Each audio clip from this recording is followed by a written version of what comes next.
and they are, as Pastor said, from the tribe of Judah. But here they're not obeying the law. They're not doing what you said. And so the king got furious and took them, but he wanted to give them a chance and tried to rationalize with them. And he said, now, in verse 14, he says to them, is it true? Is it true that that's what you're doing?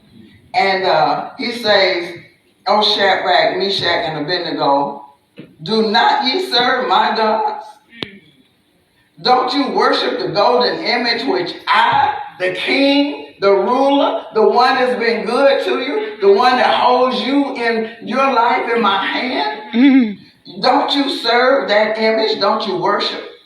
And so he gives them another chance. He says, now if you be ready, that at what time, I'm going to give you another chance, I'm going to give you one more chance.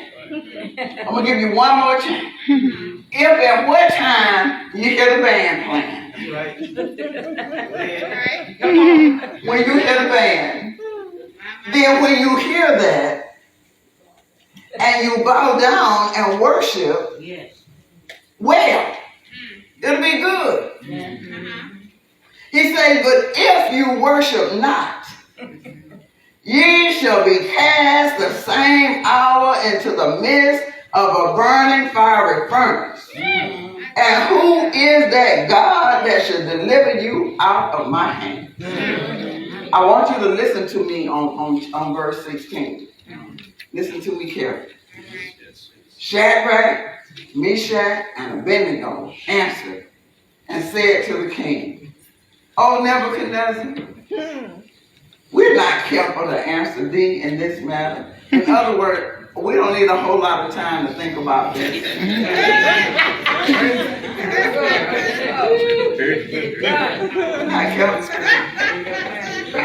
Listen, this is very important. He says, if it be so, if what be so?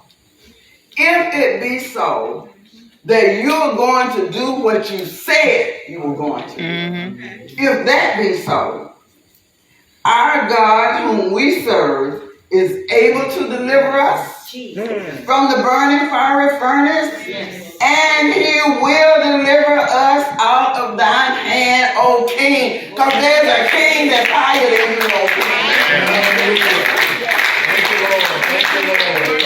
If it be so, if what be so, this is important.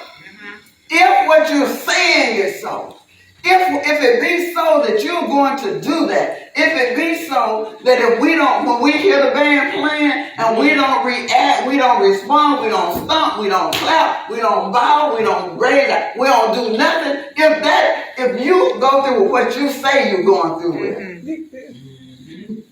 he says, that our God will deliver us out of your hand. Amen. Amen. And then he says in verse 18, but if not, hold on. This does not mean if God doesn't deliver us. That's not what it means. He's saying, but if not. What is the if not? King, if you change your mind. King, if you do different. If you choose not to go through with this, then guess what? We're still not gonna bow. Amen. If not, be it known unto thee, O king, that we still will not serve thy God, nor worship the golden image which thou hast set up. They would never doubt on whether or not God would do what he said he was going to do. What they were saying was, if you do what you say, we're not going to bow, and God will deliver us. But if not, if you change your mind and say, well, I'm just going to let y'all go, then we still not going to bow. Right? You changed our names, but you didn't change our character. You changed our names, but you did not change our character. Amen. We don't worship Baal. We don't worship those gods. You gave us those names to tie us to those gods, but we don't worship him. Amen.